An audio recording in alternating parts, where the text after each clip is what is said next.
Hello students, welcome back to पेपॉन। Continue करते हैं प्रेसिडेंट ऑफ इंडिया। पिछले लेक्चर में हमने शुरुआत की है पार्ट 5 ऑफ द कॉन्स्टिट्यूशन की और आपको बताया क्या होता है एग्जीक्यूटिव, क्या होता है लेजिस्लेचर और क्या होता है जुडिशरी। राष्ट्रपति को लिया तो ये राष्ट्रपति की पावर्स बताई कि राष्ट्रपति क्या करते हैं, नॉमिनल हेड होते हैं, कैसे रिपब्लिक बनता है, किसे रिपब्लिक कहा जाता है। फिर डिस्कस किया कि राष्ट्रपति को चुनता कौन है, तो हमने बात की कि इलेक्टोरल कॉलेज चुनता है। कौन होते हैं members of electoral college, MP MLA होते हैं। फिर कैसे उनके वोट की वैल्यू निकाली जाती है, ये डिस्कस किया। और हमने डिस्कस किया था कि राष्ट्रपति के जो क्वालिफिकेशंस होती हैं, कौन लोग राष्ट्रपति के चुनाव कंटेस्ट कर सकते हैं। अब लेते हैं further president. We are studying the office of president of India. Now उनका टेन्योर, राष्ट्रपति का टेन्योर होता है 5 इयर्स। उनका कार्यकाल 5 साल होता है उस दिन से जिस दिन वो अपना ऑफिस एज्यूम करते हैं। जिस दिन अपना ऑफिस एज्यूम करते हैं उस दिन से 5 साल काउंट किए जाते हैं। 25 जुलाई को मान लीजिए राष्ट्रपति अपना कार्यभार संभालते हैं, तो 25 जुलाई से फॉर एग्जाम्पल काउंट कर लिया जाएगा 5 साल। तो उनका ऑफिस 5 साल के लिए चलता है। उससे पहले अगर ये ऑफिस 5 साल से पहले खत्म होगा तो क्या तरीका हो सकता है, ही में रिजाइन, वो इस्तीफा दे सकते हैं। वो इस्तीफा दे सकते हैं, राष्ट्रपति अपना इस्तीफा दे देंगे। और he may be removed by impeachment, या उनको हटाया जा सकता है, या मान लीजिए इलेक्शन लॉ में वो डिस्क्वालीफाई हो जाते हैं। इलेक्शन होने के बाद कोई ऐसी वजह आ जाती है जिससे वो डिस्क्वालीफाई हो जाते हैं, तो या तो वो अपना इस्तीफा दे देंगे, 5 साल से पहले खत्म होना है, या तो इस्तीफा दे देंगे, या वो हटा दिए जाए by the process of impeachment, या उनकी ऑफिस पर रहते हुए डेथ हो जाए। इस तरीके से ये पद 5 साल से पहले भी खाली हो सकता है। अदरवाइज ये 5 साल चलता है। और 5 साल के बियॉन्ड जाने का तरीका क्या होता है, 5 साल से बियॉन्ड तब जा सकते हैं जब newly elected president, the newly elected president is unable to assume his charge। जिसको राष्ट्रपति चुन लिया गया है वो किसी वजह से अपना कार्यभार ना संभाल पाए, ऐसी स्थिति में ऑफिस 5 साल के आगे भी जा सकता है, वरना ये ऑफिस 5 साल ही रहता है। ऐसे में मान लीजिए राष्ट्रपति को चुन लिया गया है और 25 जुलाई को उनको ऑफिस एज्यूम करना है। फॉर एग्जांपल जो आजकल डेट चल रही है 25 जुलाई को वो अपना पद नहीं ले पाते हैं किसी वजह से, 27 को लेते हैं, तो 27 तारीख से ही फिर अगले राष्ट्रपति के 5 साल काउंट होंगे। और जो पिछले राष्ट्रपति हैं उनका कार्यकाल 5 साल 2 दिन हो जाएगा। मतलब 5 साल से पहले खत्म होने की स्थिति यह है, और 5 साल से बियॉन्ड एक ही स्थिति में जा सकता है जब नए चुने हुए राष्ट्रपति किसी वजह से अपना ऑफिस एज्यूम न कर पाए। ऐसे में the outgoing president shall continue to hold his office until the new one takes his charge. In this situation the vice president of India can not become president. मतलब आपसे कहा जाए कि अगर नए जो चुने हुए राष्ट्रपति हैं वो अपना ऑफिस एज्यूम उस दिन नहीं कर पाते हैं जिस दिन उन्हें करना है, ऐसे में क्या उपराष्ट्रपति राष्ट्रपति बन जाएंगे? तो आप बोलेंगे उस समय उपराष्ट्रपति राष्ट्रपति नहीं बनते हो। ऐसे में जो ऑफिस से बाहर जाने वाले राष्ट्रपति हैं जिनका कार्यकाल खत्म हो रहा है, वो उस दिन तक कंटिन्यू करते रहते हैं जिस दिन तक नए राष्ट्रपति अपना कार्यकाल पूरा नहीं कर लेते हैं। और नए राष्ट्रपति का कार्यकाल उस दिन से ही शुरू होगा, उस दिन से ही 5 साल काउंट किए जाएंगे जिस दिन से उन्होंने अपना ऑफिस एज्यूम किया है। ये राष्ट्रपति का टेन्योर होता है, 5 साल का उनका टेन्योर हुआ करता है। अब राष्ट्रपति को हटाना है, removal of president of India.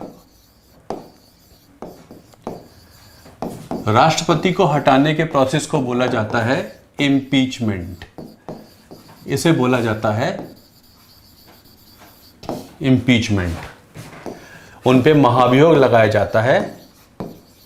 Ground क्या होता है, वॉयलेशन ऑफ द कॉन्स्टिट्यूशन, संविधान फॉलो ठीक से नहीं हुआ है, उन्हें संविधान की अवहेलना की है। अगर ये उनके ऊपर ग्राउंड होता है और ये कहीं डिफाइंड नहीं है, किसे बोला जाएगा संविधान को ना फॉलो करना, ये पार्लियामेंट तय करेगी, ये संविधान में ये तो मेंशन्ड है, he has violated the constitution, but what is violation of the constitution, it is not mentioned in the Indian constitution. American constitution में वॉयलेशन कैसे माना जाएगा ये डिफाइंड है, हमारे संविधान में डिफाइंड नहीं है। पार्लियामेंट ने तय कर लिया कि संविधान का वॉयलेशन है तो वॉयलेशन माना जाएगा। तो ग्राउंड एक ही है, इसी ग्राउंड पर राष्ट्रपति को उनके पद से हटाया जाता है। उनके हटाने के लिए रेजोल्यूशन पास इंट्रोड्यूस किया जाएगा इन आइदर हाउस, किसी भी हाउस में आ सकता है ये, राज्यसभा में या लोकसभा में, दोनों में से कोई भी हाउस इसको शुरू कर सकता है। मतलब आपसे पूछा जाए कि राष्ट्रपति को हटाने का प्रोसेस कहाँ शुरू होगा, आप बोलेंगे दोनों शुरू कर सकते हैं, लोकसभा या राज्यसभा दोनों शुरू कर सकते हैं। अगर आइदर हाउस कैन स्टार्ट, दिन में से कोई भी स्टार्ट कर सकता है। जो भी हाउस स्टार्ट करेगा, जिसे हम फर्स्ट हाउस कह सकते हैं, चाहे वो लोकसभा हो या राज्यसभा हो, वो राष्ट्रपति को इसका वो देगा, एक नोटिस देगा हाउस को कि राष्ट्रपति को हटाना है। और नोटिस तब माना जाएगा जब 1/4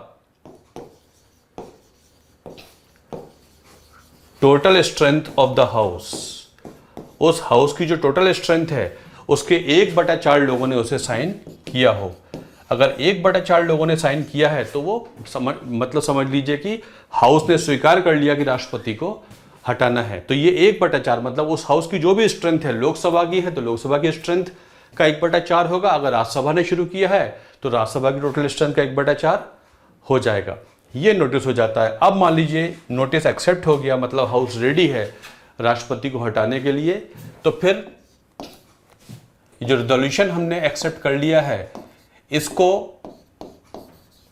14 दिन तक ये पीरियड रहेगा। जिस दिन तक ये नोटिस पीरियड है वो 14 डेज रहता है। 14 डेज तक उस पर कोई कार्रवाई नहीं होगी। 14 डेज के बाद इस पे पहले हाउस में वोटिंग होगी, और पहले हाउस में वोटिंग होने के लिए 2/3 of the total strength of the house से पास होना जरूरी है। 2/3 पहले हाउस से 2/3 स्ट्रेंथ, जिसे हम जनरली स्पेशल मेजॉरिटी कह देते हैं, स्पेशल मेजॉरिटी कह देते हैं। अगर इतनी मेजॉरिटी से पास हो गया है, इसका मतलब यह है कि पहले हाउस ने कह दिया राष्ट्रपति को हम हटा सकते हैं, इसे स्पेशल मेजॉरिटी कहा जा सकता है। फिर ये जाएगा सेकंड हाउस के पास, वहां भी इसके लिए वोटिंग होगी, सेम मेजॉरिटी चाहिए है, वहां भी पास होगा। लेकिन यहां पर राष्ट्रपति अपने आप को डिफेंड कर सकते हैं। राष्ट्रपति has right to defend himself, उनको पूरा अधिकार है कि वो अपने आप को डिफेंड कर सकते हैं। और आप जानते हैं प्रिंसिपल ऑफ नेचुरल जस्टिस ये कहता है कि किसी को भी बिना सुने सजा नहीं हो सकती है। तो राष्ट्रपति को सुना जाता है, वो डिफेंड कर सकते हैं, वकील उनको डिफेंड कर सकता है। तो अगर दोनों हाउसेस, अगर मान लीजिए पहले हाउस से पास नहीं हो पाया, पहली स्थिति तो यह है कि नोटिस ही एक्सेप्ट नहीं हुआ, 1/4 सिग्नेचर ही नहीं मिले। मान लीजिए मिल जाते हैं तो पहले हाउस ने वोटिंग की है, 2/3 नहीं मिले, 2/3 मिलना आसान नहीं होता है। पहले हाउस से पास हो गया, दूसरे हाउस के पास जाएगा, दूसरा हाउस भी यहाँ पर डिबेट डिस्कशन होगा, राष्ट्रपति अपनी बात कहेंगे, पार्लियामेंट कहेगा ये इन पे इल्ज़ाम है, राष्ट्रपति बोलेंगे मैंने संविधान के इस प्रोविजन में फैसला लिया है।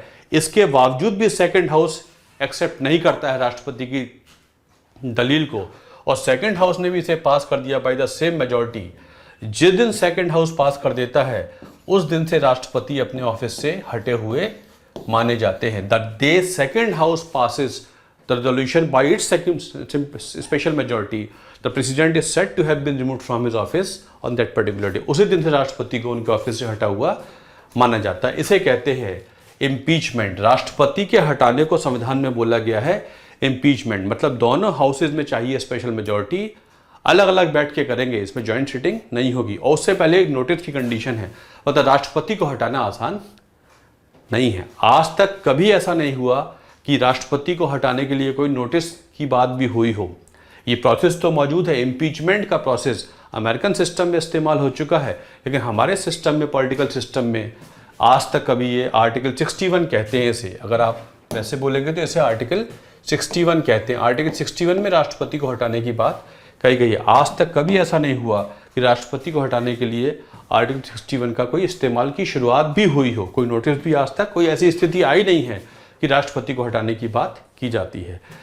This is the removal of president of India, that is called impeachment, इसे कहते हैं इम्पीचमेंट।